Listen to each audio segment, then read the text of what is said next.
Alison Bolton nasceu no dia 22 de setembro de 67, na cidade de Port Elizabeth, na África do Sul. Quando ela tinha 10 anos, seus pais se divorciaram e ela passou grande parte da sua vida vivendo com sua mãe e com seu irmão mais velho. Quando estava no ensino médio, em 85, Alison era monitora na própria escola, a Collegiate High School for Girls em Port Elizabeth.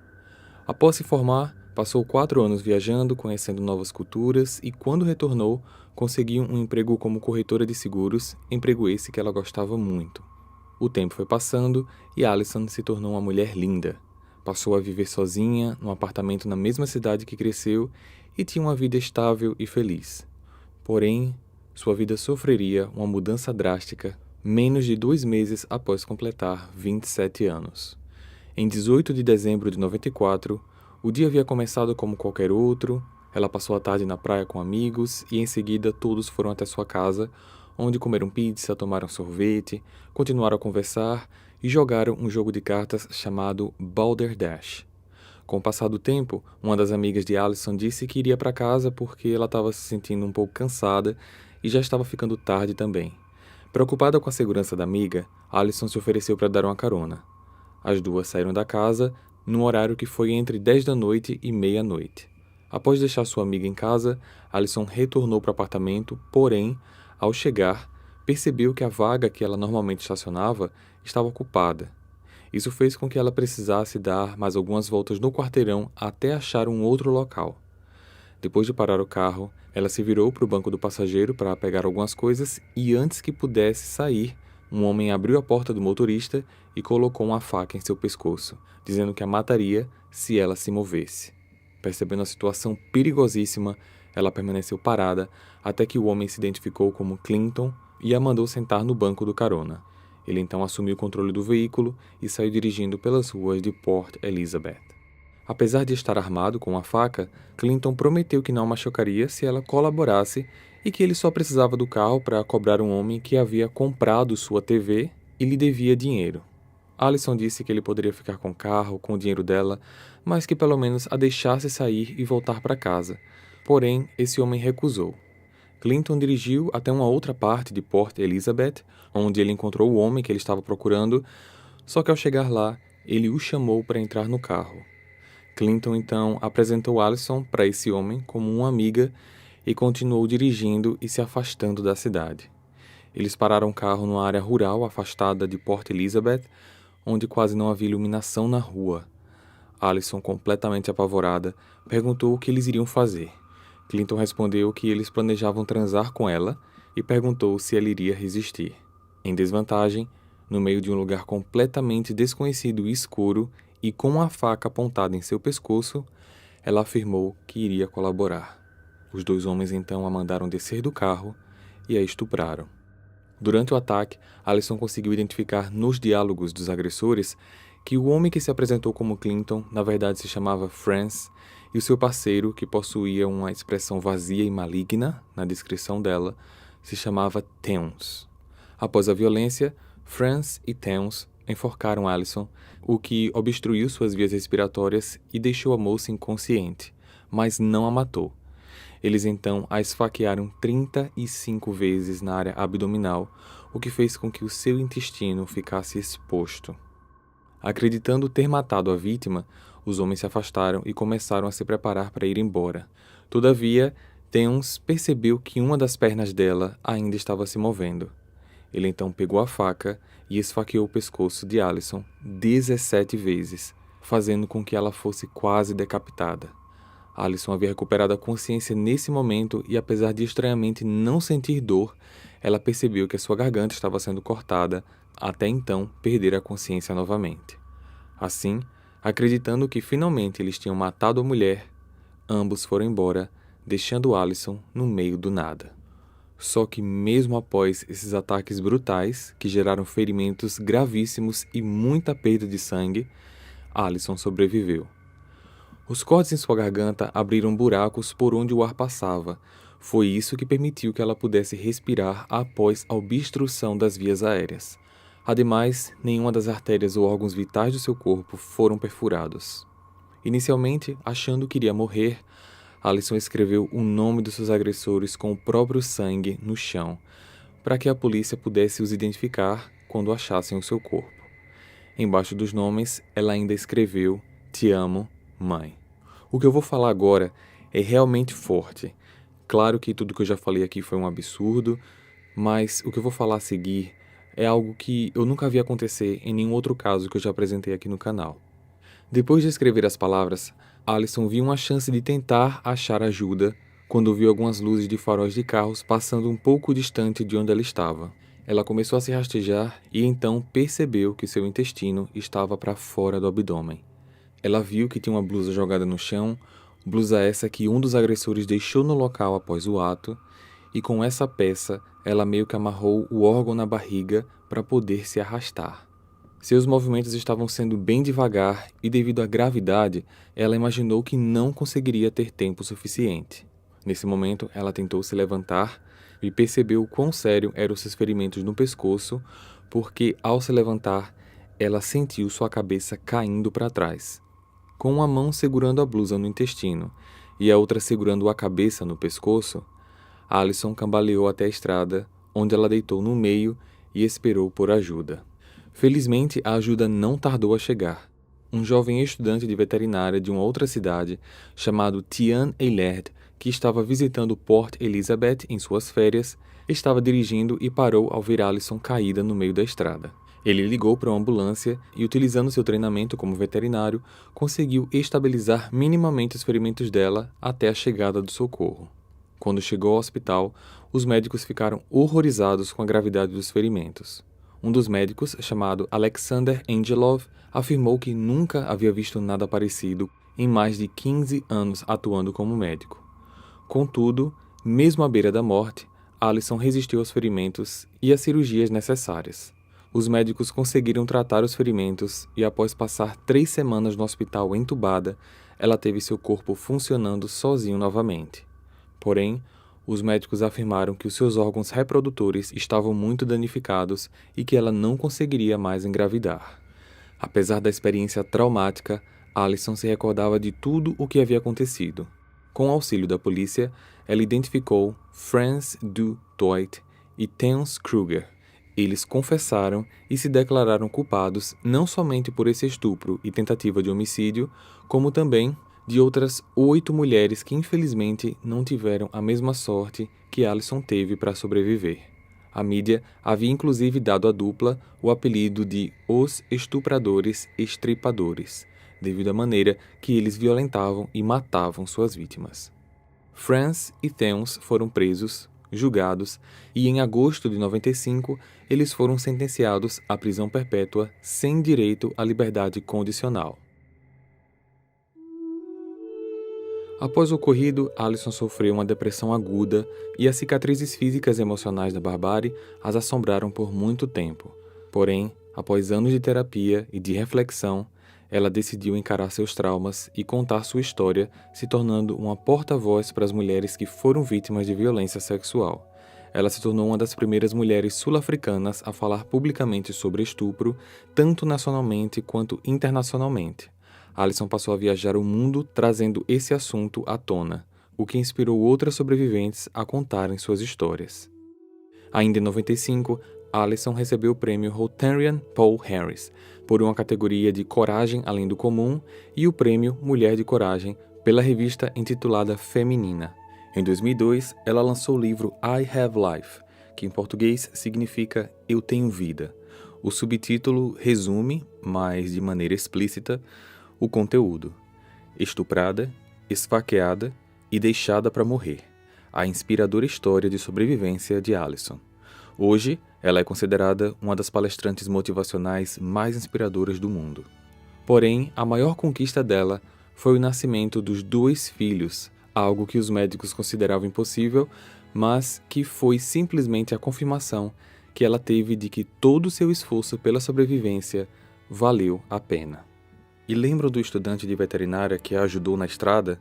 Algumas fontes dizem que ele acabou mudando de profissão, estudou medicina e foi ele que foi o médico responsável pelo parto dos 2 filhos da Alison. Mais de 20 anos depois, 2016, sua história foi adaptada para o documentário sul-africano Alison, que recebeu inúmeros prêmios e nomeações nacionais e internacionais.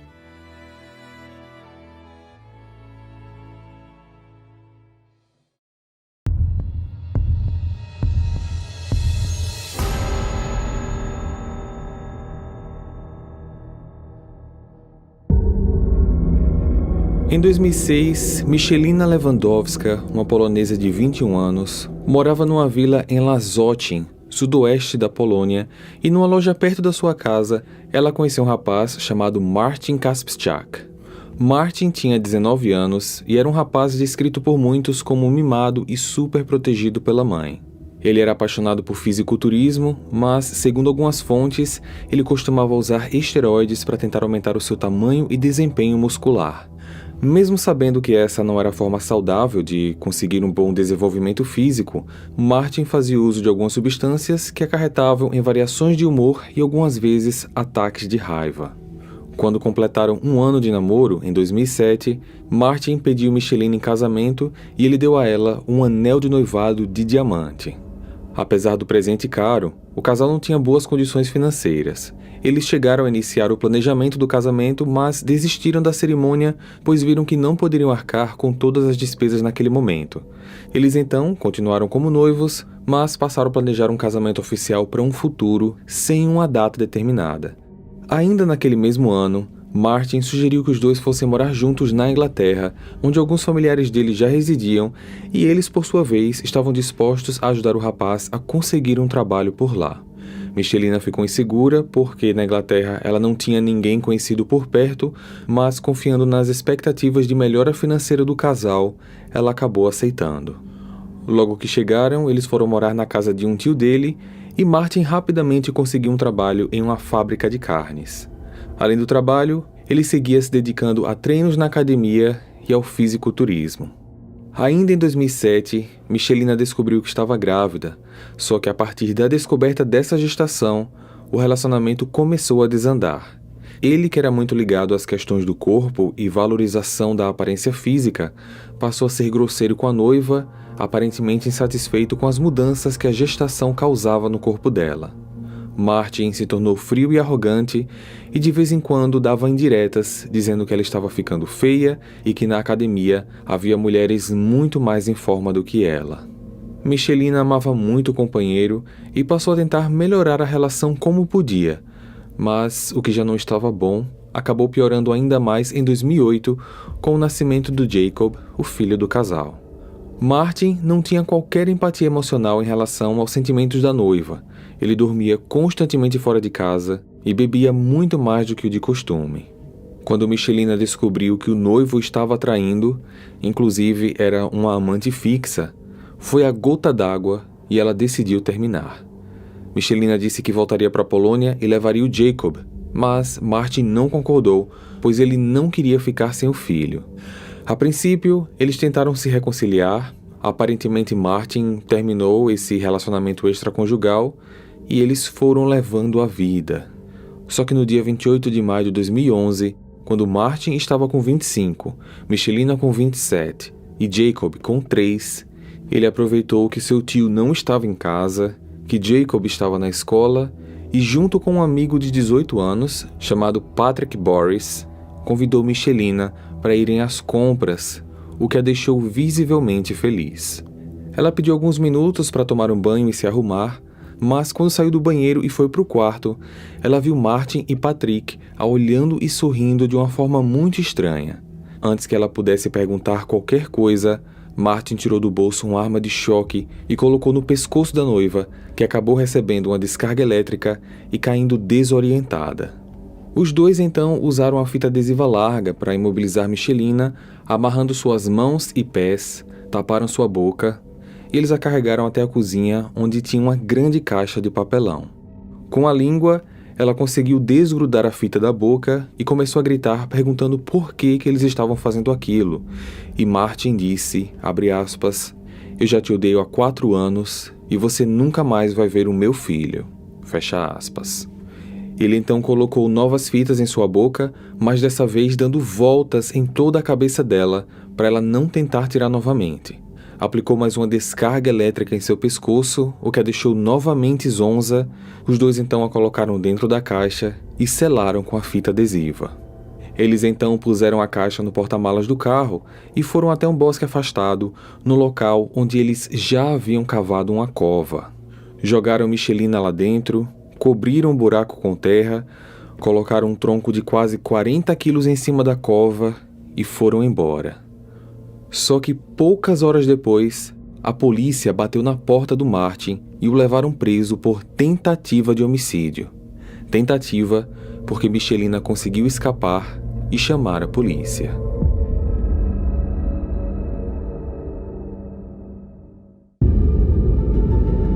Michelina tinha recuperado a consciência ainda dentro do carro, mas fingiu estar desmaiada durante todo o processo para não ser atacada novamente. Ela sentiu quando foi jogada no buraco e pôde ouvir o barulho da terra sendo jogada sobre a caixa. Quando não ouviu mais nenhum som, ela deduziu que os dois já haviam saído do local, mas ela ainda estava imobilizada e amordaçada e não sabia como poderia fazer para tentar escapar daquela situação. Foi nesse momento que ela se lembrou que estava usando o anel de noivado que o Martin deu a ela, com uma promessa do casamento que nunca aconteceu e que, claro, não iria mais acontecer. Para a sorte dela, Martin tinha amarrado as mãos da noiva para frente e, com isso, ela usou as pontas do anel para rasgar as várias camadas de fitas que estavam em sua boca. Depois disso, usando os dentes, ela retirou as fitas dos seus punhos e, com as mãos, retirou as fitas dos pés. Ela fez tudo isso com muita dificuldade, porque a caixa era bem apertada. Ainda usando o anel, ela conseguiu fazer um corte na caixa e, ao abrir para sair, terra começou a cair sobre ela. Michelina foi esperta, deixando o máximo de terra entrar para ter o menor esforço possível para sair.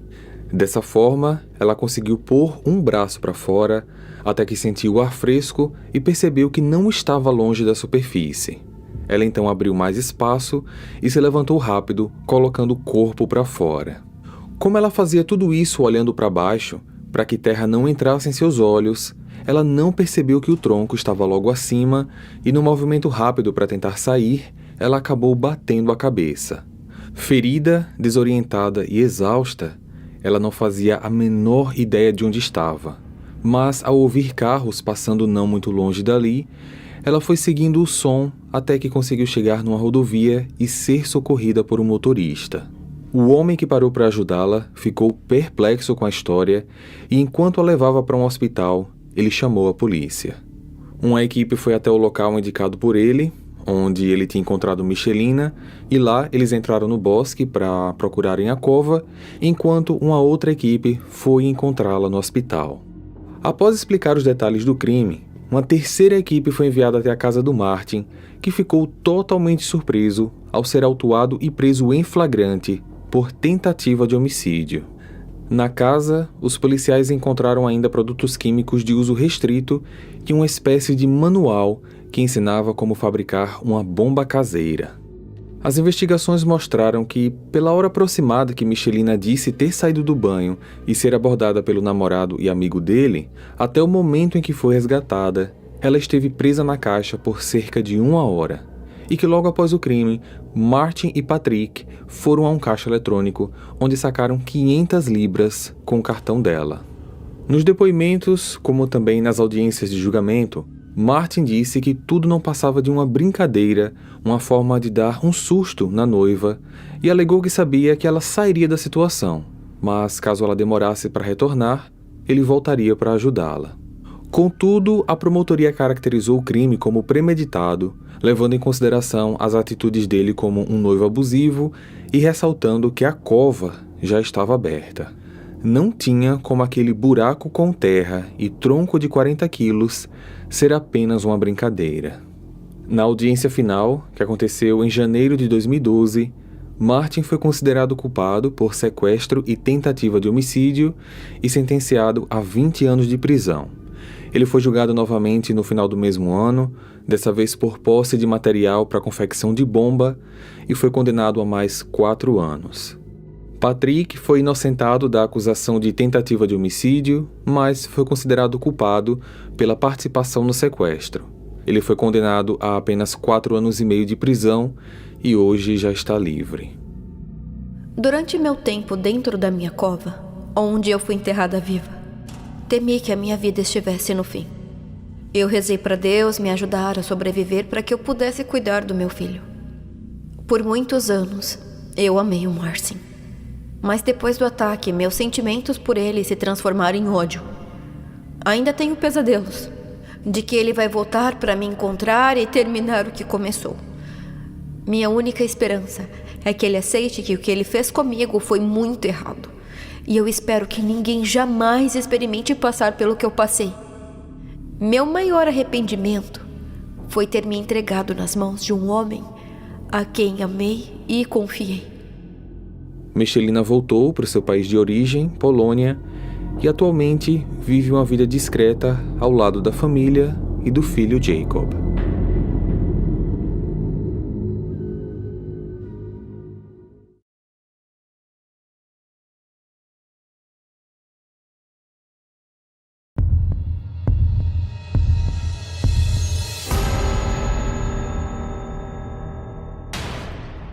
Na manhã do dia 26 de maio de 2013, um navio rebocador levava 12 homens a uma plataforma de petróleo próxima à cidade de Warri, na Nigéria. Às 4h50 da manhã, o mar entrou em total revolta, fazendo com que a embarcação perdesse a estabilidade. Um dos tripulantes, Harrison O'Kane, um nigeriano de 29 anos, cozinheiro, por coincidência, tinha acabado de ir ao banheiro naquela hora. Ele notou, de dentro do banheiro, que o rebocador começou a virar. Seu desespero começou porque a água começava a jorrar para dentro da cabine. Ele começou a forçar a porta de metal para sair, mas ela começou a ficar empenada e não adiantou nada. A porta de metal, de alguma forma, emperrou e o nigeriano ficou preso dentro do banheiro. Ei! Eu tô no banheiro! Socorro! A água não parava de entrar e ele percebeu que ficar ali não era seguro. Seu pedido de ajuda não adiantava nada, pois ele mal imaginava o desespero dos outros tripulantes do lado de fora. Seus amigos também gritavam por ajuda, mas as vozes se distanciavam. A embarcação não parava de chacoalhar. De repente, ele foi jogado para o lado, ou seja, a embarcação tinha virado com a força da água. Naquele momento, ele percebeu que o navio tinha ficado de ponta cabeça. Preso dentro de um navio emborcado, ele sabia que ia morrer. Seus colegas já estariam fora do navio ou, no pior dos casos, mortos. Ele sabia que a água tomaria conta do local ou, se isso levasse um tempo, o oxigênio daquele pequeno espaço iria acabar. De uma forma ou de outra, aquele era o seu fim. Passaram-se alguns minutos e ele percebeu que o navio já não chacoalhava mais e que a água tinha parado de subir. Mas ele não fazia ideia de quantos metros abaixo do nível do mar ele estava.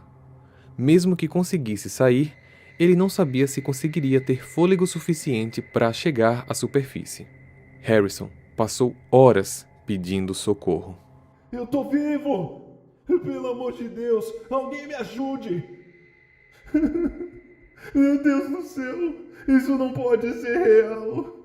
Me tirem daqui! Conforme o tempo foi passando, ele ficava cada vez mais suado, sufocado, com frio, fome e principalmente sede. A água do mar era muito salgada. Vale lembrar que ele não conseguia enxergar muito bem, pois tudo estava escuro. De alguma forma, no fim do primeiro dia, depois de muito esforço, ele conseguiu abrir a porta da cabine e trocou de compartimento, indo agora para um dos quartos. Chegando lá, ele viu alguns dos seus amigos, na verdade, os corpos deles. Infelizmente, todos ali estavam sem vida. Ele não imaginaria que o seu pesadelo nessa nova cabine duraria dias. Harrison ouvia com total pavor o barulho dos peixes se alimentando dos seus colegas. Eram muitos peixes se debatendo na água. Ele apenas chorava e rezava. 2 dias depois, parece que suas preces foram ouvidas. Harrison escutou um martelo batendo de alguma parte do navio e, na hora, imaginou que era o resgate, abrindo espaço para ter acesso ao navio. Ele não pensou 2 vezes e, com um pedaço de cilindro que tinha ali no local, ele bateu de volta do interior da embarcação e rezou para que alguém pudesse ouvir. A equipe batia e ele respondia. Alguns minutos depois, o milagre aconteceu.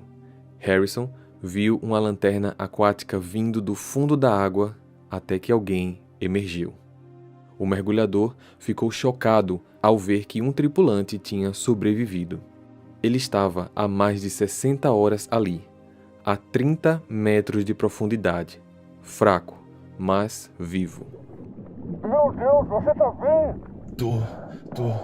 Me tira daqui, pelo amor de Deus. Sim, claro. Eu só não imaginava que alguém aqui com vida. Meu Deus, isso é um milagre. Eu só quero sair daqui. Certo, veja só. Nós não estamos muito longe da superfície. Mas eu não sei se você aguenta subir sem oxigênio. Eu vou ter que voltar e pegar equipamento pra você, tudo bem? Não, me deixa aqui. Não. Qual o seu nome? Harrison. Harrison, eu vou voltar. Acredite em mim.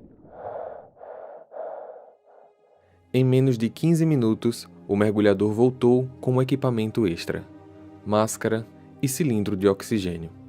Depois de alguns minutos, Harrison conseguiu respirar ao ar livre e colocar os pés em terra firme. Após o incidente, Harrison passou por um tratamento para se recuperar do trauma. Ele contou que tinha ainda alguns medos. Relatou que mesmo em casa, na cama, dormindo, ele sentia que tudo estava balançando como se ele ainda estivesse na embarcação. Por conta disso, ele demorava muito para dormir e às vezes sonhava estar de volta no incidente. Durante a tragédia, o sobrevivente jurava que morreria, mas no fim pôde descrever a experiência como um fenômeno divino. Eu não sei o que impediu a água de encher o cômodo. Eu só fiquei chamando por Deus. E Ele me protegeu. Foi um milagre.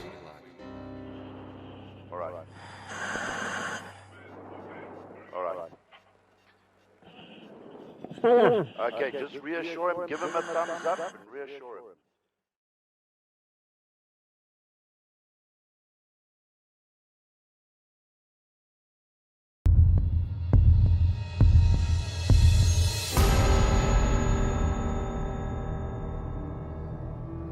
Paisley Joanne Schultz nasceu em 2015 e morava com seus pais, Kimberly Cooper e Kirk Schultz Jr., e uma irmã 9 anos mais velha em Spencer, uma pequena cidade no interior de Nova York.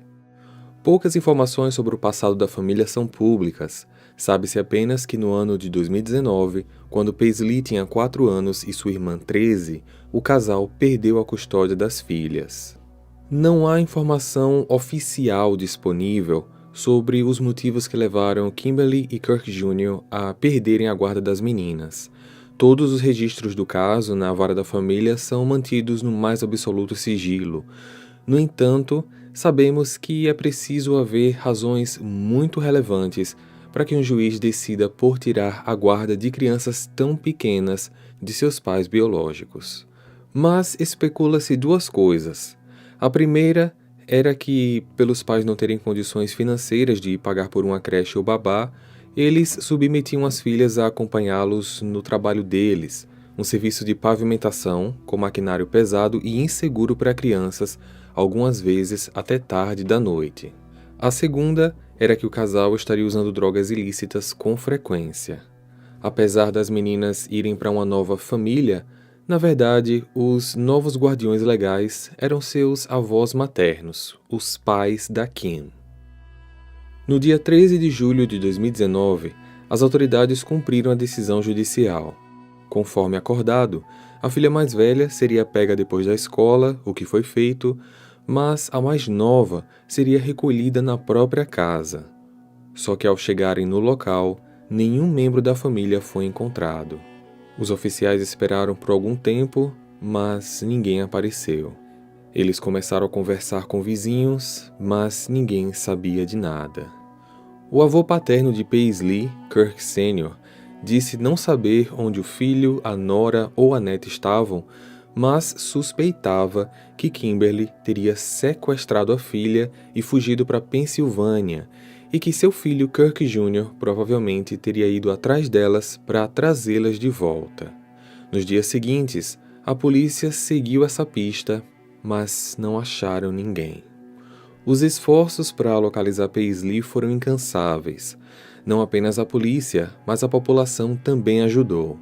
Cartazes com fotos dela e da sua mãe foram espalhados por todo o país. O caso Paisley ganhou ampla repercussão nas redes sociais. Mas, infelizmente, toda aquela divulgação não gerou o resultado esperado e nenhuma pista ou informação pôde ajudar a encontrá-las. Alguns dias depois, o pai de Paisley voltou, confirmando que tinha ido em busca da esposa e da filha na Filadélfia, uma cidade da Pensilvânia. Kirk Jr. afirmou que não conseguiu encontrá-las e decidiu então voltar para a cidade e ir morar com o pai, Kirk Sr. Dias, semanas e meses iam se passando e o paradeiro de Paisley continuava desconhecido.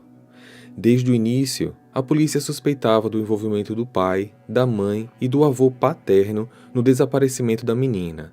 Suspeitavam inclusive que Paisley pudesse estar escondida na residência de Kirk Sr. Ao longo do tempo, algumas visitas foram feitas pelos policiais à residência. Eram visitas informais, sem mandados de busca e apreensão, com o objetivo de mantê-los sob vigilância. Nessas visitas, o pai e o avô da Paisley continuavam a negar qualquer conhecimento ou participação no desaparecimento da pequena. Algumas vezes, até permitiram que os policiais entrassem e andassem por alguns cômodos da casa, mesmo sem um mandado, mas eles empunhavam certas limitações, como não poder entrar nos quartos ou no porão, nem mexer ou tocar em móveis ou objetos. Contudo, em outras vezes, eles nem eram autorizados a entrar na residência. No total, as autoridades estiveram no local cerca de 12 vezes. Até que em fevereiro de 2022, quase 3 anos após o desaparecimento, os policiais receberam uma denúncia anônima com informações bem específicas e comprováveis que fizeram com que a polícia finalmente conseguisse um mandado para realizar busca e apreensão em toda a casa.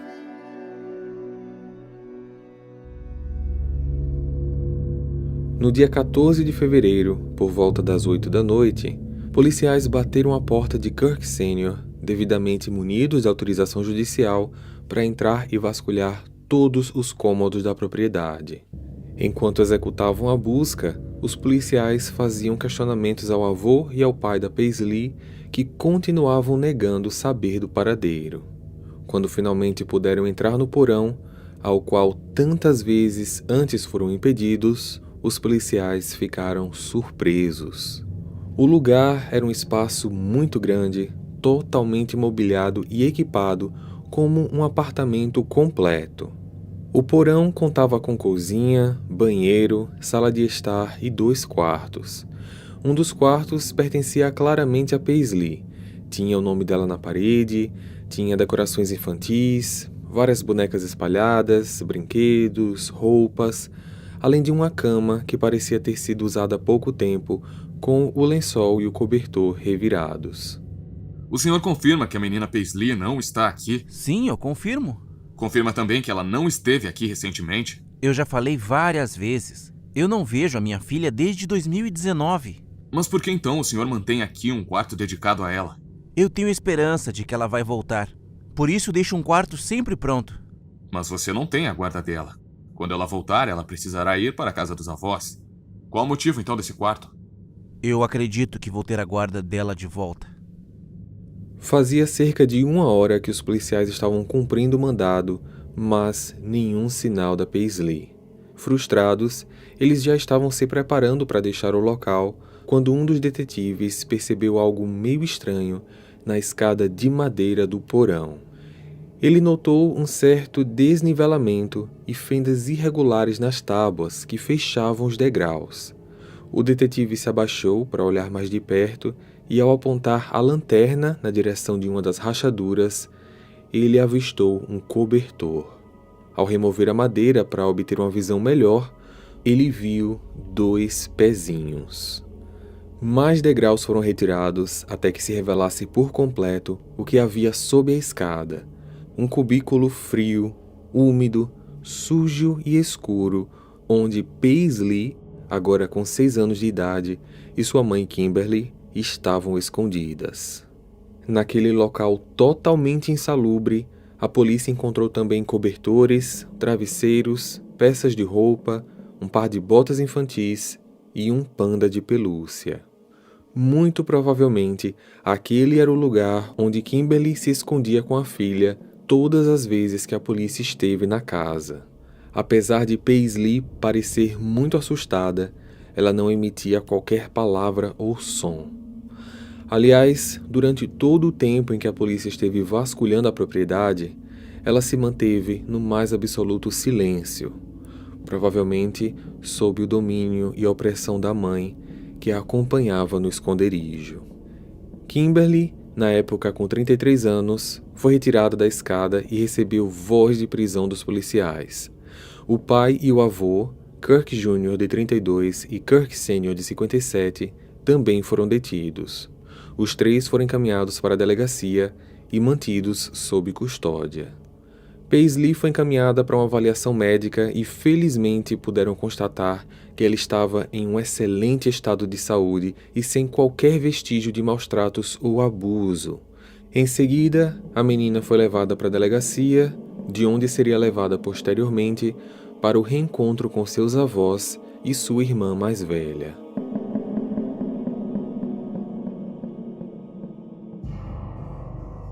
Os 3 foram acusados dos mesmos crimes, mas com pesos diferentes. Kirk Sr. e Kirk Jr. receberam acusação de interferência na investigação em primeiro grau por terem mentido diretamente para a polícia por quase 3 anos, além de uma acusação de contravenção por colocar em risco o bem-estar de uma criança.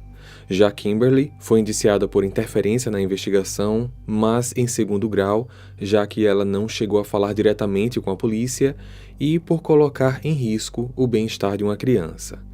Ou seja, ninguém foi indiciado por sequestro. Em março de 2022, os 3 indiciados compareceram ao tribunal. Eles chegaram juntos, acompanhados de amigos e familiares, e todos estavam vestindo a cor azul. A advogada da Kimberly, Carol Morgan, disse que a escolha da cor foi feita porque o azul representava paz, calma e humanidade. Todos se declararam inocentes. Pai e filho receberam o direito de aguardar o julgamento em liberdade, mesmo sem precisar pagar em fiança. Já Kimberly permaneceu sob custódia, só que poucos dias depois, sua advogada conseguiu que ela também fosse liberada sem fiança, através de um acordo judicial. Medidas protetivas foram emitidas contra os 3 acusados, os impedindo de se aproximarem de Paisley, e novas audiências foram agendadas para as semanas seguintes. A comoção gerada pelo caso Paisley ganhou âmbito nacional. A mídia e a sociedade acompanhavam com muito interesse todos os desdobramentos. As opiniões estavam divididas. Seriam Kimberly e Kirk Jr. criminosos ou apenas pais desesperados que não queriam perder a guarda da filha? Por um lado, felizmente, Paisley foi encontrada em bom estado geral, sem nenhum sinal de abuso ou maus-tratos. Parecia que ela estava vivendo como qualquer criança em um lar comum, junto com os pais e o avô. Tinha seu próprio quarto, seus próprios brinquedos e provavelmente só ficava no esconderijo embaixo da escada quando a polícia chegava. Por outro lado, Como Paisley era oficialmente considerada uma pessoa desaparecida, ela precisou permanecer trancada naquela casa por quase 3 anos, não frequentou a escola e, aos 6 anos de idade, ainda não sabia ler ou escrever, porque os seus pais não a ensinaram. Portanto, era possível que Paisley tenha adquirido uma certa defasagem intelectual e, por não ter convivido com outras crianças e adultos, certamente prejudicou o seu desenvolvimento psicossocial. Ela não brincava ao ar livre, não pegava sol, hábitos essenciais para o desenvolvimento físico e motor de um ser humano. Ela não tinha recebido qualquer acompanhamento médico durante aquele período e, portanto, o seu real estado de saúde, apesar de aparentemente ser bom, poderia estar prejudicado. Então, a resposta para a pergunta, seriam eles criminosos ou apenas pais desesperados, acabava dividindo opiniões. Os vizinhos de Kirk Sr. e Kirk Jr. ficaram surpreendidos ao saberem que pai e filho esconderam 2 pessoas naquela casa por tanto tempo. Eles contaram que nunca haviam visto qualquer criança no local e que tudo parecia absolutamente normal. O chefe da polícia, Joseph Sinagra, responsável pela ação de resgate da Paisley, concedeu várias entrevistas para vários veículos de comunicação, afirmou que as investigações ainda estavam em curso e que novos desdobramentos poderiam acontecer.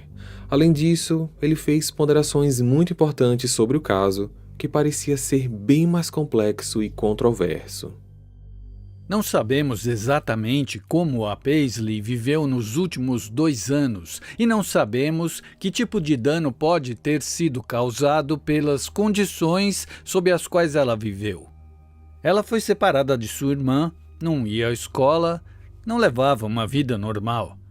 Como pai, eu até consigo entender por que eles fizeram isso. Tenho empatia por essa mãe e esse pai. Não posso nem imaginar como seria abrir mão da custódia de um dos meus filhos.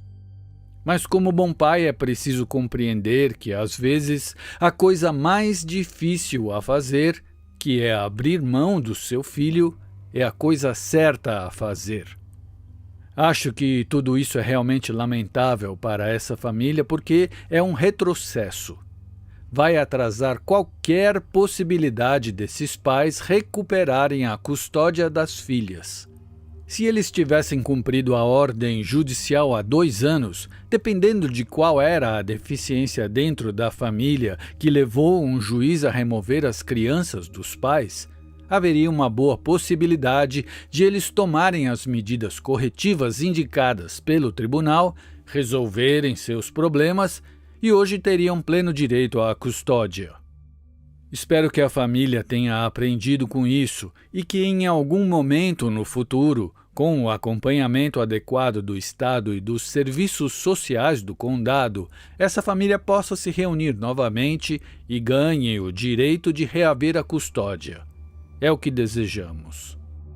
No dia 14 de setembro, os 3 réus compareceram novamente ao tribunal e as suas acusações passaram a ser enquadradas como casos criminais e não apenas contravenções. No entanto, nenhuma acusação de sequestro foi estabelecida. No dia 2 de dezembro, uma reviravolta aconteceu. Kirk Jr. foi preso, acusado de crime de roubo. Ele e um comparsa tinham invadido uma residência 2 meses antes e roubado uma série de pertences pessoais, incluindo joias, pinturas, canos de cobre e $75 mil em dinheiro. Ele foi encaminhado para a prisão do condado, onde permaneceu por 3 meses até ser liberado mediante o pagamento de fiança para aguardar também por esse processo em liberdade. Ocorre que no dia 8 de março de 2023, poucos dias após ter pagado a fiança e saído da prisão, Kirk Jr. foi detido novamente. Dessa vez, a prisão se devia a uma investigação em aberto desde setembro de 2022, referente a uma série de roubos a residências e garagens, onde as evidências da investigação levaram a ele. O valor da fiança foi fixado em $250 mil e dessa vez ele não conseguiu pagar. Em julho, a advogada de Kimberly, a Carol Morgan, fez um comunicado à imprensa que chocou muita gente.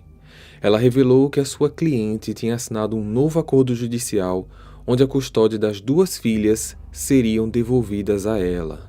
A advogada disse ainda que, conforme esse acordo, as acusações criminais contra ela poderão ser retiradas se ela manter boa conduta e cumprir todas as cláusulas previstas no acordo pelo prazo de, no mínimo, 1 ano. Kirk Sr., livre, e Kirk Jr., preso, ainda aguardam julgamento. Desde julho de 2023, quando as meninas voltaram para a guarda da mãe, não existem informações sobre como elas estariam vivendo. Tudo o que podemos esperar é que elas estejam felizes, saudáveis, em um lar estável, seguro, que estejam recebendo todo o suporte necessário para crescerem e se desenvolverem socialmente e que as autoridades competentes estejam monitorando a família bem de perto, garantindo que quaisquer que tenham sido os motivos que levaram a justiça a tirar a guarda das meninas dos pais, não se repitam.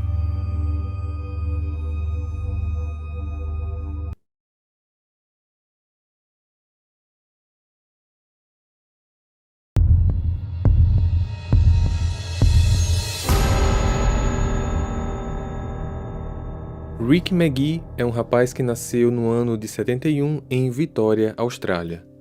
Ainda na infância, se mudou para Melbourne. Não chegou a concluir a faculdade e sempre trabalhou nas mais variadas funções: eletricista, segurança em boates, vendedor de tapetes e também pescador de camarão.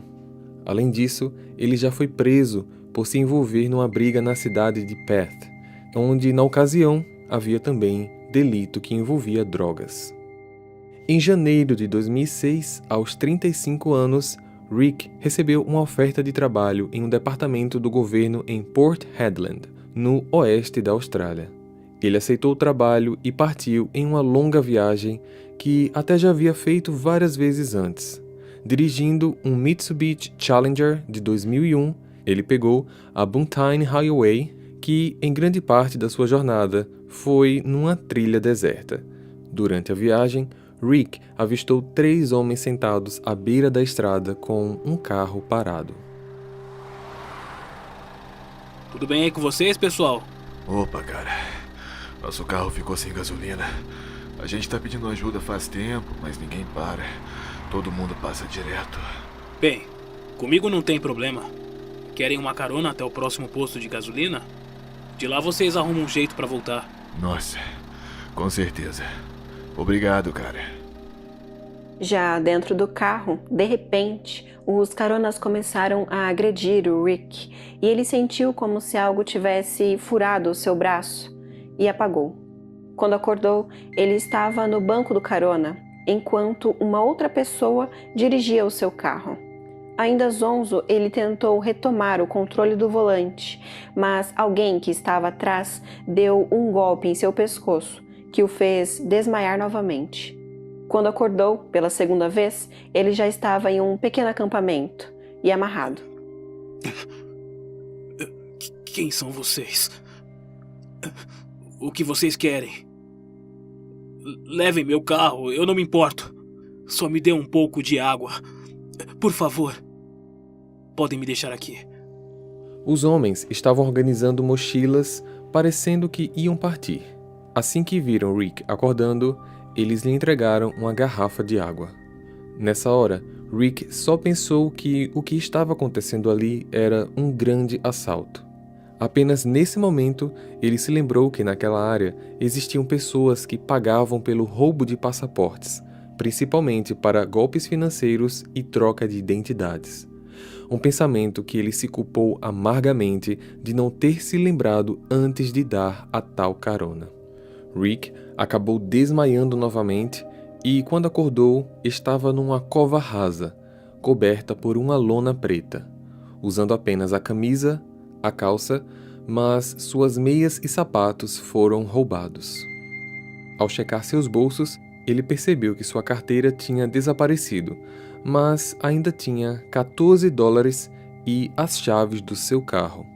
Ele sentiu um alívio, pois imaginou que o veículo estaria do lado de fora e assim poderia sair daquele pesadelo horrível. Assim que saiu do buraco, ele olhou para todos os lados, mas não viu nada, além de árvores secas e areia. Não havia estrada, rio, animais, e seu carro, claro, também não estava lá. Durante os 10 dias seguintes, ele apenas caminhava e dormia.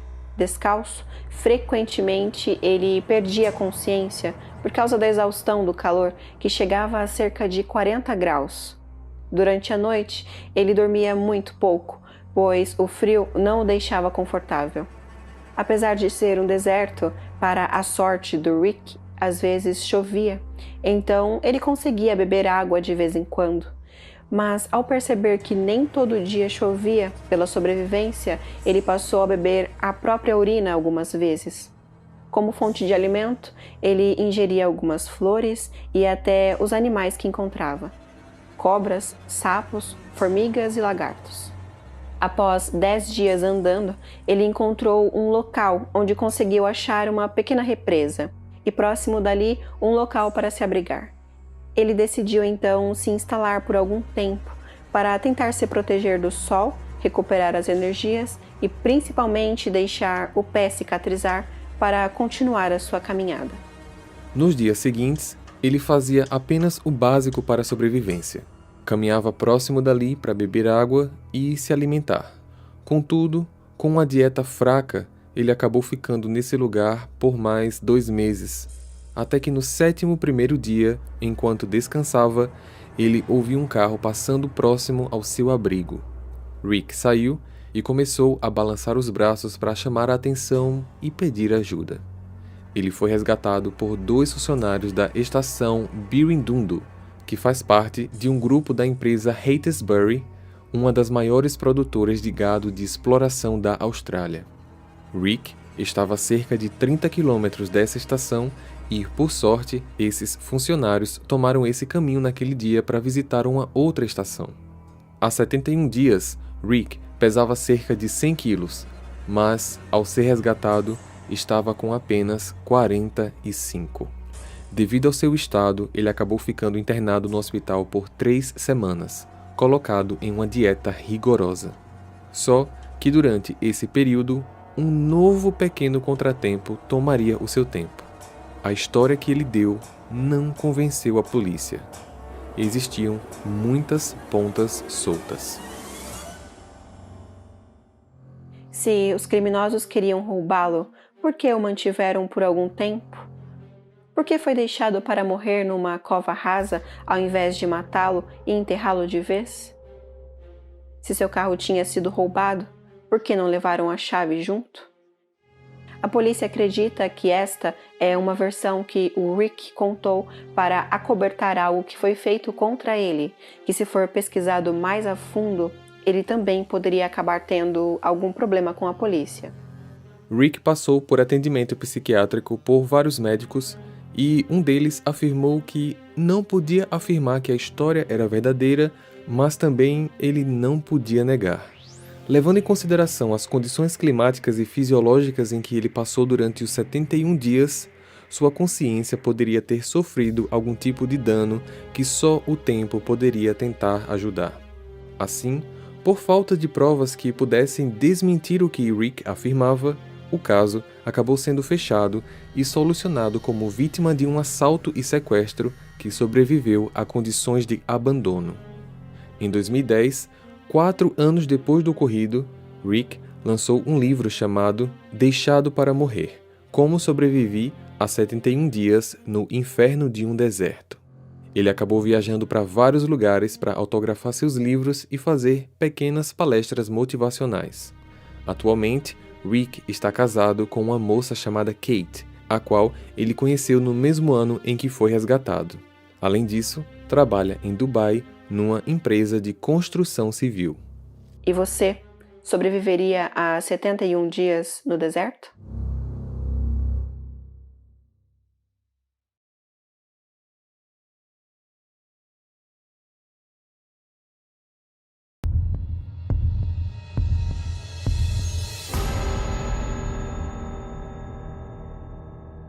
Sheila Frederick é uma comissária de bordo que, no ano de 2011, aos 49 anos, estava em um voo da Alaska Airlines de Seattle para São Francisco. Durante sua averiguação inicial no cinto dos passageiros, ela percebeu uma garota em torno dos 15 anos, com roupas um pouco gastas, amassadas, com um pequeno hematoma na perna, sentada ao lado da janela e também ao lado de um homem mais velho, muito bem vestido.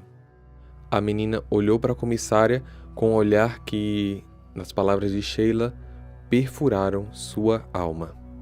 Ela sabia que algo estava errado.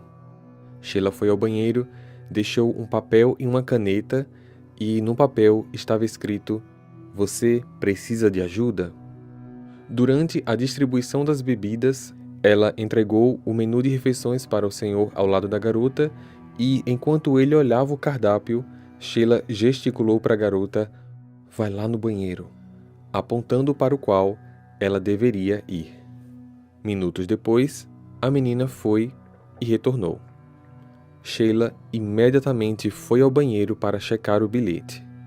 E lá estava escrito: "Me ajude". A comissária imediatamente ligou para a cabine do piloto. Comandante, acredito que estamos com uma situação delicada aqui. Eu acabo de perceber que tem uma adolescente que provavelmente está sendo traficada. Você tem certeza? Sim, ela pediu minha ajuda. Ok, vou ligar para a base e pedir averiguação policial quando a gente aterrissar. Obrigado. Quando o avião pousou, Sheila identificou o passageiro aos policiais e eles os interceptaram. A jovem menina, que nunca teve o nome revelado, estava realmente sendo traficada. No podcast do Arquivo Mistério, no último mês de agosto, eu conversei com Sandra G., residente nos Estados Unidos, advogada e ativista contra o tráfico humano, onde, na ocasião, conversamos muitos detalhes sobre os tipos de tráficos, no caso sexual, escravização e de órgãos. Além disso, ela contou alguns casos reais de resgate, os números que compõem essa cruel atividade e principalmente deu dicas de como se prevenir de possíveis situações como essa, além de aconselhar o que devemos fazer se desconfiarmos de alguém que esteja sendo traficado. Eu vou deixar o link do nosso bate-papo aqui nos cards, na descrição também, e eu convido vocês a escutarem nossa conversa, que foi bastante construtiva. Em relação ao caso específico de hoje, não foram publicadas também a identidade do suspeito e o destino dele após o fato, mas essa história é verídica e se tornou pública em 2016, 5 anos após o ocorrido, quando Sheila estava se aposentando das suas atividades e a empresa, em sua homenagem, comentou esse fato na sua carreira. A garota não teve a identidade revelada, mas Sheila garante que a jovem seguiu sua vida normalmente e que, naquela época em que esse assunto foi publicado, a garota tinha acabado de ser aprovada numa faculdade.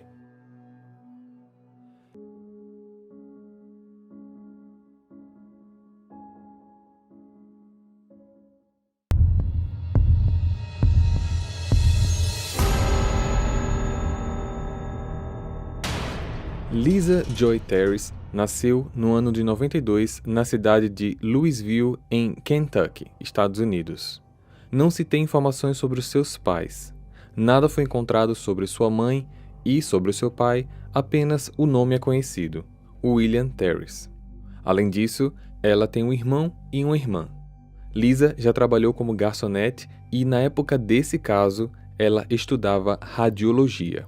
Ela também sofria de bipolaridade e, além disso, andava com pessoas consideradas por muitos como más influências, que foram com quem ela começou a usar drogas e praticar pequenos delitos. Numa certa ocasião até, numa audiência de julgamento de um dos seus amigos, ela causou tumulto no tribunal e lá mesmo foi presa, só que logo liberada depois de pagar uma fiança de $500. Algumas dessas amizades eram os rapazes Manly Davis e Randy Oswald, e parece que dentre os amigos que ela andava, esses dois eram os piores. No dia 19 de julho de 2017, aos 25 anos, Lisa e esses dois rapazes estavam planejando roubar uma cabana que ficava em Midway, um local que os rapazes viram que ficava fechado por temporadas e que o assalto poderia ocorrer sem perigo. O plano deles era invadir, roubar o que pudesse e ir embora. Com esse plano elaborado, eles foram até o local com uma caminhonete, a qual eles usaram para arrombar o portão da área, só que logo após isso, Lisa meio que surtou. Eu não quero mais fazer isso. Tá moscando, filha? Fica na tua. Tu vai com a gente sim. Não, eu já disse que não. Mesmo com o carro em movimento, mas não tão rápido, ela abriu a porta, pulou e saiu correndo. Os rapazes, sem acreditar no que ela estava fazendo, acabaram sacando a arma e atirando em sua direção. Lisa conseguiu desaparecer entre as árvores da floresta e eles continuaram o plano sem ela. Nos dias seguintes, a família de Lisa não conseguia de jeito nenhum contato com a jovem, só que eles só foram reportar o desaparecimento apenas no dia 23, 4 dias depois. Essa demora aconteceu pelo fato deles já conhecerem os hábitos da garota e saber que ela demorava para voltar para casa às vezes. Mas nesse período ela não deu sinal de vida e seu celular estava o tempo todo desligado. Após acionada, a polícia iniciou as buscas. Nesse meio tempo, o dono da cabana reportou o assalto, afirmando que, em dinheiro e materiais, mais de $40 mil foram levados e, através de testemunhas, alguns dias depois, eles chegaram aos amigos Manley e Rand. Ao confessarem sobre o crime, a polícia percebeu que isso tinha acontecido no mesmo período em que Lisa foi vista pela última vez e eles não esconderam o fato de que ela estava envolvida no assalto. Eles falaram que a garota estava indo com eles, mas no meio do caminho ela pulou da caminhonete e fugiu. A polícia não achava que a história era tão simples assim. Mesmo já presos, os interrogados continuaram e, talvez pelo fato das perguntas se tornarem mais repetitivas e que provavelmente eles não iam chegar a lugar nenhum tentando disfarçar alguma coisa, Manley resolveu confessar um possível crime. Assim que a piveta fugiu, o Rand deu um tiro na cabeça dela, depois colocou ela num saco e jogou no rio. Rand, por sua vez, disse que não fez isso. Acrescentou que se existisse alguma morte nesse caso, muito provavelmente o Manley era o responsável, pois, para ele, ela tinha simplesmente fugido e pelo tempo já era para ter aparecido. As buscas continuaram pela floresta, mas nada foi encontrado.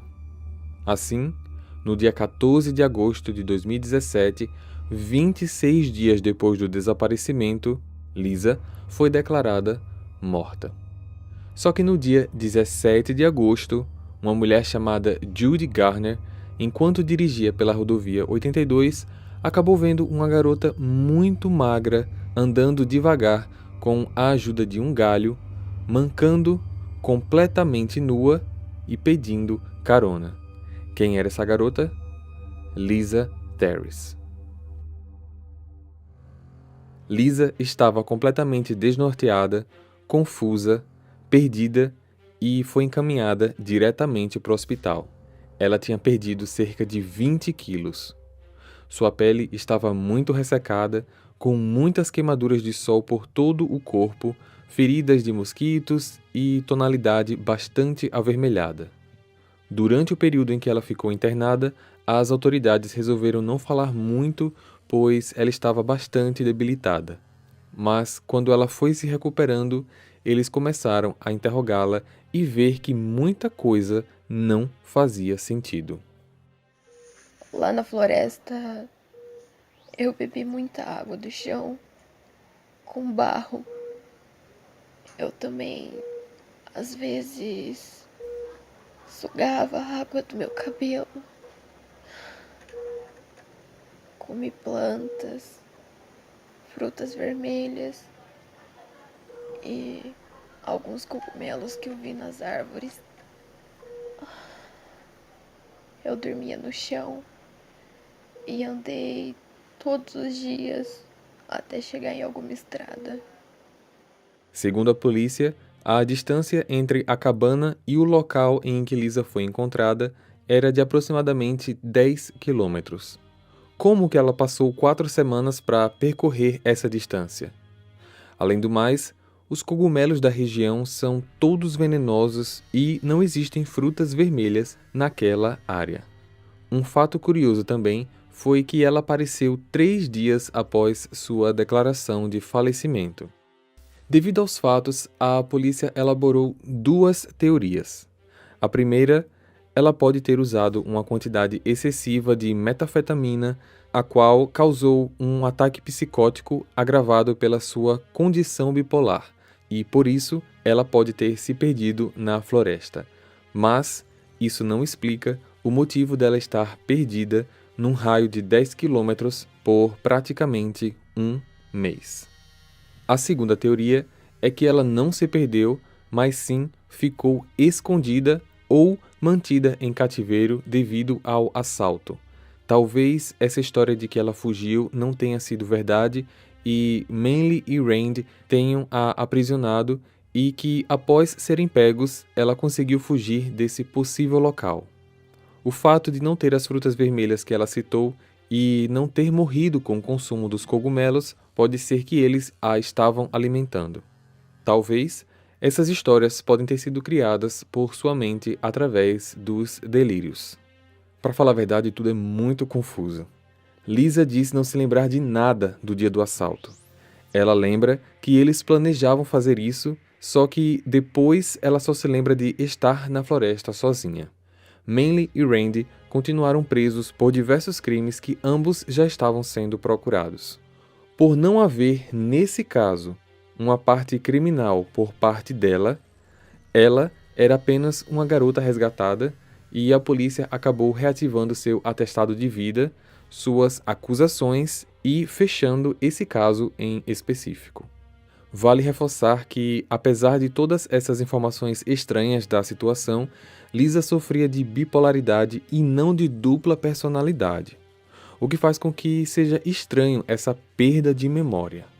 Ao que se sabe, hoje em dia, ela não está mais usando drogas e, em 2018, seus irmãos, Johnny e Kim, lançaram um livro intitulado Nua, Apenas com Vontade de Viver, onde contam, pela versão da Lisa, como foram os 25 terríveis dias de sobrevivência na floresta.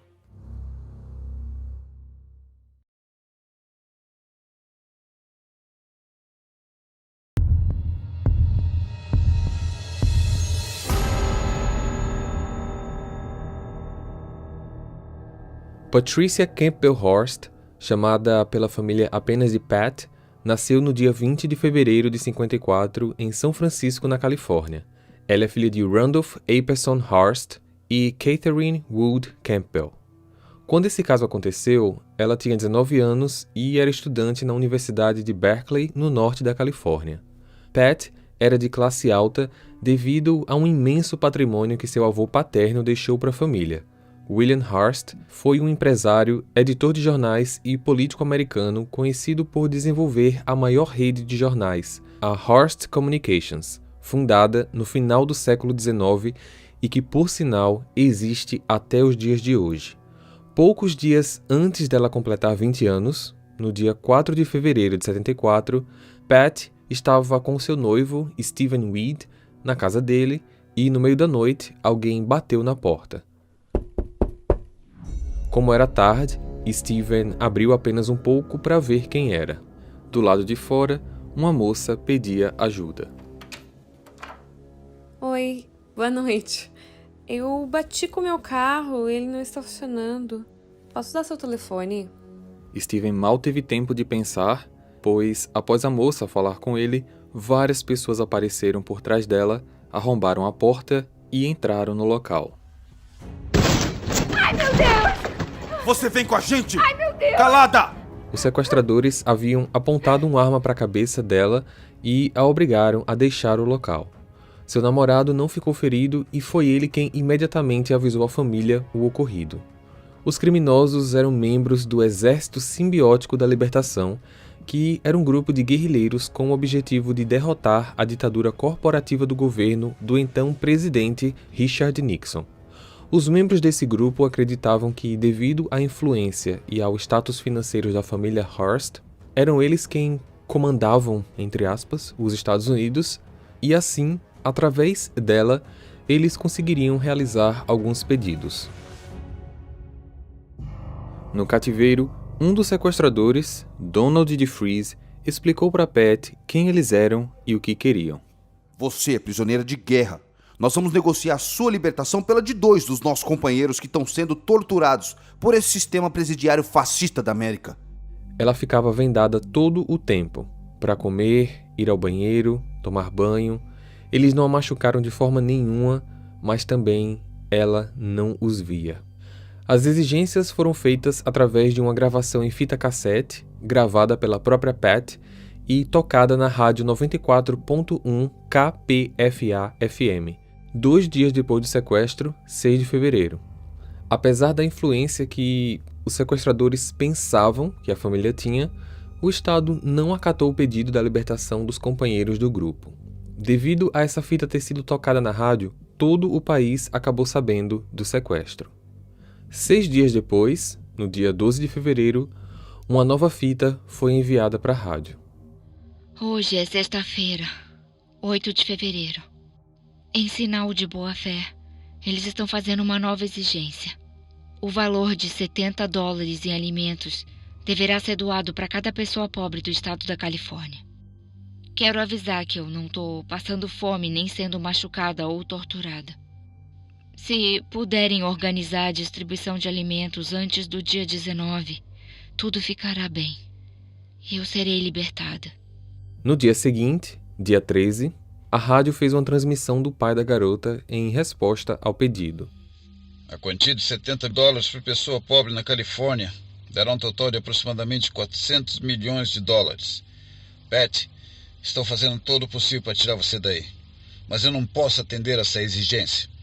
Em 48 horas eu farei uma contraproposta aceitável. Por favor, aguente firme. Tá vendo? Seu pai se preocupa mais com o dinheiro do que com a sua vida. E 2 dias depois, dia 15, a contraproposta foi feita.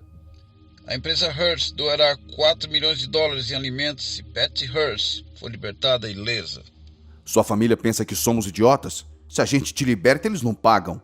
Mas o que vocês vão fazer então? Não sei. Vamos aguardar a decisão do conselho. As negociações fracassaram, puta merda. Semanas se passaram e nenhum novo contato foi feito. Nesse período, o sequestrador Donald teve uma conversa um tanto quanto séria com Pat. Eu acho que o FBI tá chegando perto da gente para tentar te resgatar. Eles vão vir com armas, gás lacrimogênio, mas é muito provável que você acabe sendo morta. Por favor, não me matem. Mas nós não vamos te matar. Eles vão te matar. Mas por que eles fariam isso? Para poder nos culpar, dizer que a bala foi nossa, eles querem que o povo odeie os revolucionários. E se você estiver morta, eles ganham. Nós não vamos te libertar, mas vamos deixar você se defender. Você sabe atirar? A partir desse momento, ela não usava mais a venda em seus olhos. Nos dias que se passaram, Pat já estava mais próxima dos sequestradores, entendendo suas ideologias e acabou, de alguma forma, se aliando a eles. 2 meses depois da data inicial do sequestro, nada se ouvia sobre Pat, até que uma foto dela segurando uma arma na frente do símbolo do Exército Simbiótico da Libertação circulou na cidade, junto com a nova gravação dela, que também foi tocada na rádio. Para começar, eu quero informar que fui eu que escrevi isso. Não fui forçada a nada, nem sofri lavagem cerebral. Não fui drogada, torturada, hipnotizada, o que quer que seja. Mãe, pai, Steven, eu tive a opção de ser libertada, ou de aderir às forças do exército simbionês e lutar pela liberdade junto com todos os oprimidos. Eu escolhi ficar e lutar. A Pat que vocês conhecem não existe mais. Eu agora Me chamo Tânia. O país inteiro não conseguia acreditar no que foi divulgado. TVs e jornais replicavam as transcrições e as fotos divulgadas, mas mesmo assim era algo incompreensível. 2 semanas depois dessa notícia, já no dia 15 de abril, o que era duvidoso se tornou real. Pat foi flagrada num assalto ao banco Hibernia, junto com os novos companheiros. O crime acabou com tiros em alguns dos reféns e 2 pessoas foram mortas. Ela imediatamente foi apontada por estar sofrendo da Síndrome de Estocolmo, que foi um estudo publicado apenas 8 meses antes, quando ocorreu o famoso assalto de Norrmalmstorg, em Estocolmo, capital da Suécia, onde as vítimas continuavam a defender seus raptores mesmo depois dos 6 dias de cárcere privado. Essa síndrome foi analisada e classificada como um estado psicológico particular em que uma pessoa submetida a um tempo prolongado de intimidação passa a ter empatia ou até mesmo desenvolver sentimentos de amizade e amor pelo seu agressor. Há também a possibilidade amplamente considerada de que, para algumas pessoas vítimas de assédio semelhante, possam desenvolver algum mecanismo inconsciente e racional de defesa na tentativa de projetar sentimentos afetivos na figura do sequestrador ou abusador que possam amenizar ou tentar negociar algum tipo de acordo entre as partes com o objetivo de reduzir a tensão entre os envolvidos. No dia 16 de maio, Pat saiu com um casal de seu grupo para uma loja do centro. Eles eram William e Emily Harris. Ela ficou no carro enquanto o casal foi comprar algumas roupas.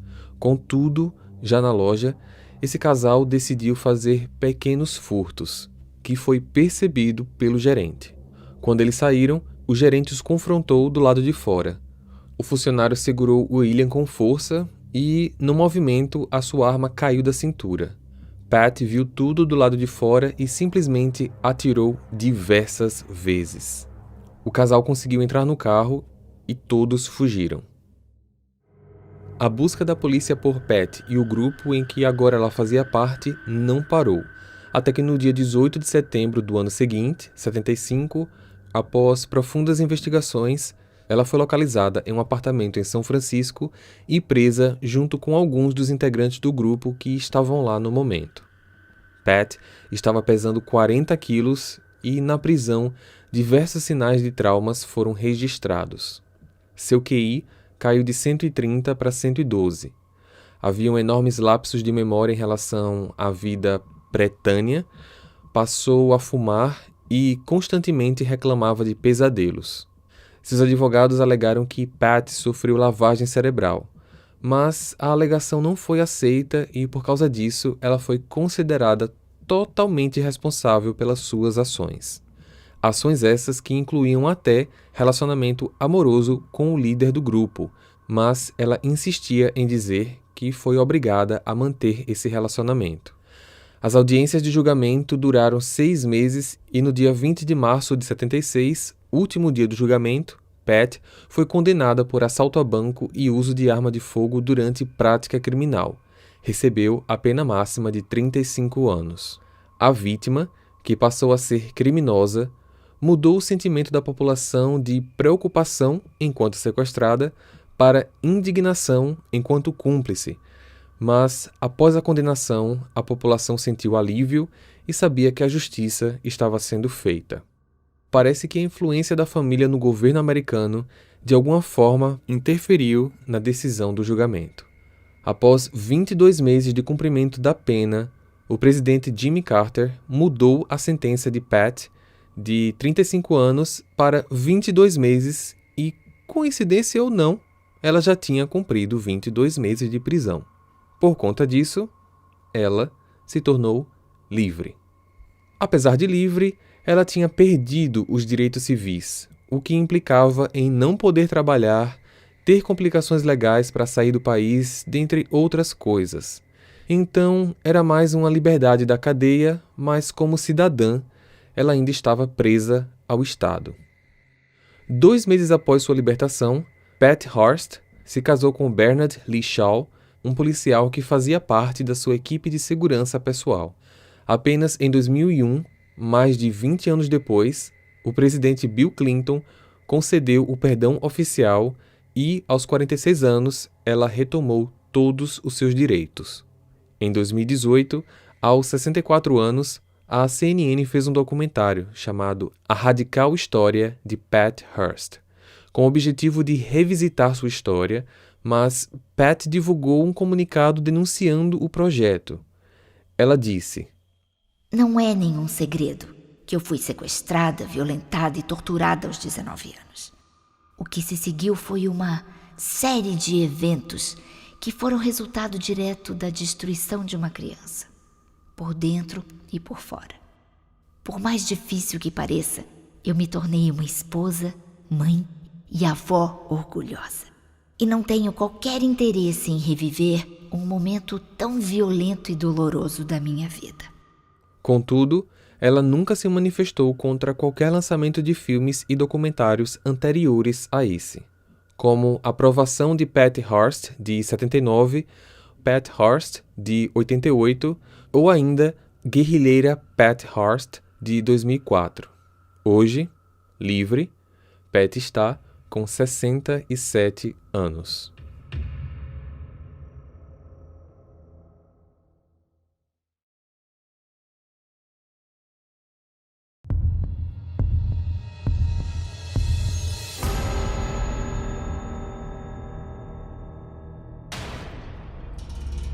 Alicia Kozakiewicz nasceu no dia 23 de março em 88 em Pittsburgh, na Pensilvânia, Estados Unidos. Os pais dela eram Mary e Charles Kozakiewicz. Alicia passou toda a sua infância na cidade de Pittsburgh. Ela morava em uma casa no topo de uma montanha e sua família era muito unida. Todos os domingos, eles, seus tios e primos se reuniam para passarem um agradável momento de lazer. Alicia tinha alguns amigos com quem ela costumava andar de patins, ir ao shopping, e durante a adolescência era muito comum que depois da escola eles fossem a lan houses para entrarem em salas de bate-papo. Todos costumavam ficar um bom tempo online. Em julho do ano 2000, aos 12 anos, Alicia conheceu um garoto na internet, um rapaz que dizia ter a mesma idade que ela, e isso era algo que não foi difícil para ela acreditar, pois os conteúdos das conversas eram bem juvenis e cheios de gírias. Quase todos os dias, depois da escola, eles conversavam. Ele a elogiava, dizia que ela era linda, especial, que ela merecia ser uma garota muito feliz e, do que dependesse dele, ele faria isso acontecer. Foi devido a essa amizade virtual que Alicia acabou se distanciando dos amigos da escola e da vizinhança. Ela começou a se apaixonar e, sem perceber, caiu em uma das armadilhas mais perigosas da internet. Naquele mesmo ano, seus pais compraram um computador e, por conta disso, ela e esse rapaz passaram a se falar de domingo a domingo. Talvez vocês possam estar pensando como é que os pais não supervisionavam uma garota de 12 anos sozinha no computador. Em casa, Alicia tinha limite de horário e tempo para uso do computador. Só que, infelizmente, ela conversava com esse garoto durante a madrugada enquanto seus pais dormiam. A adolescente começou então a pensar em se encontrar com esse garoto pessoalmente, em como esse encontro seria especial para ela. No dia 1º de janeiro de 2002, foi o dia em que eles marcaram de se encontrar. Após o jantar em família do primeiro dia do ano, Alicia falou com seus pais. Eu não tô me sentindo muito bem. Acho que vou me deitar. Só que, ao invés de ir para o quarto, ela foi para a porta da casa. Alicia se lembra que tinha uma árvore de Natal no caminho e ela passou por essa árvore com muito cuidado para não esbarrar em nada e não fazer qualquer barulho que chamasse a atenção dos seus pais. E foi assim que ela saiu de casa. No fundo, ela sabia que estava fazendo algo errado, mas esse errado, para ela, era o fato de não contar para os pais sobre esse encontro. O ato de ir ao encontro com um paquera da internet, para ela, era algo em que ela estava se sentindo bem em fazer. Ela então saiu, deixou a porta da sala um pouco aberta porque a intenção era voltar logo. Ela apenas iria dar um oi para esse amigo, conversar um pouco e retornar. Ela andou cerca de um quarteirão e nesse momento algo tocou seu coração. Ela sentiu uma vibração estranha e que toda aquela atmosfera estava realmente errada. Ela parou no meio da calçada e decidiu voltar para casa. Só que uma voz chamou seu nome. Alicia! A voz vinha de dentro de um carro. Ela chegou mais próximo e viu que dentro dele estava um homem enorme, de bigode e cabelos muito longos, com a aparência de mais ou menos 30 anos de idade. Alicia não se recorda dos momentos a seguir, pois a sua próxima lembrança era dela já dentro do carro em alta velocidade, indo para fora da cidade. A adolescente de apenas 13 anos percebeu naquele momento que aquilo era um sequestro. Olhando pela janela do carro, ela conseguia ver placas de trânsito das quais ela estava familiarizada, mas em determinado ponto a paisagem mudou e ela não sabia mais onde estava. Quanto mais o carro ia se distanciando da sua casa, menos esperança ela tinha de ser resgatada. Alicia não parava de chorar e o medo que ela sentia naquele momento era inexplicável. Fica quieta, garota, ou eu acabo com você agora mesmo! Cala a boca! Enquanto isso, na casa dela, seus pais já haviam notado a sua ausência e a procuraram em todos os cômodos da casa e das ruas próximas, só que, claro, não a encontraram. Como não a acharam em lugar nenhum e se lembraram que a porta da casa estava aberta, eles decidiram chamar a polícia. A viagem do sequestro durou cerca de 5 horas, saindo da sua casa na Pensilvânia até a casa do sequestrador na Virgínia. Ao chegar, o homem a puxou para fora do carro e a levou para dentro de casa. Lá, havia um cômodo fechado com uma porta e um cadeado, o qual ele abriu e puxou a garota para dentro com ele. Já lá dentro, tinha uma espécie de gaiola, com uma cama meio velha e diversos instrumentos de tortura. Pelo amor de Deus, moço! Não faça isso comigo! Pode chorar. Eu sei que é muito difícil para você mesmo. Pode gritar também. Ninguém vai te ouvir! Não! Por favor, não! O homem então colocou uma corrente com cadeado no pescoço da garota e, já naquela noite, a adolescente sofreu abusos físicos e psicológicos. Os abusos físicos que eu falo não são apenas abusos sexuais, pois, para que vocês tenham uma ideia, esse homem puxava fios de cabelo da garota para serem arrancados pela raiz. Nos dias seguintes, esse sequestrador oscilava entre carinho e raiva. Cuidava dela, pegava no colo, cantava e depois a jogava no chão e chutava. Alicia não fazia ideia de quanto tempo ela duraria ali. Seus pais já estavam desesperados sem sinal da filha por quase 48 horas. A polícia estava agindo praticamente 24 horas por dia e, além da polícia local, o próprio FBI foi acionado. Mesmo interrogando amigos e verificando o computador, eles não conseguiram achar a razão do sumiço de Alicia. O sequestrador filmava todos os abusos e depois salvava em disquetes para compartilhar na internet. E foi essa atitude que, por total descuido dele, acabou fazendo com que ele fosse visto. Uma pessoa anônima entrou em contato com a polícia e enviou por um e-mail recém-criado imagens do vídeo que ele publicou. O FBI tomou conhecimento das imagens e, como estavam sempre atualizando os pais de tudo, eles também acabaram falando sobre isso. Nós recebemos informações sobre sua filha. Graças a Deus. Onde ela tá? Bem, ainda não sabemos o local exato. Apenas sabemos que ela está acorrentada e sendo torturada por um homem. Não! Isso não pode estar acontecendo. Olha, esse homem não foi cuidadoso ao liberar essas imagens. Não vai demorar muito para que a gente consiga pegar ele. Na manhã do 4º dia do sequestro, Alicia recebeu a primeira alimentação. O homem levou um sanduíche para ela e eles tomaram um café da manhã juntos. Você é uma garota muito linda.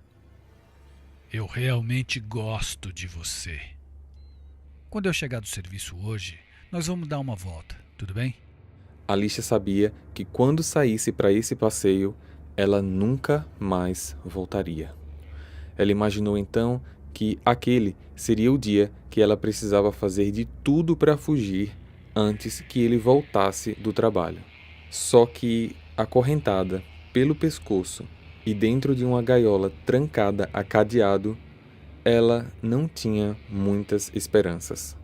Caiu num choro imenso até que acabou dormindo.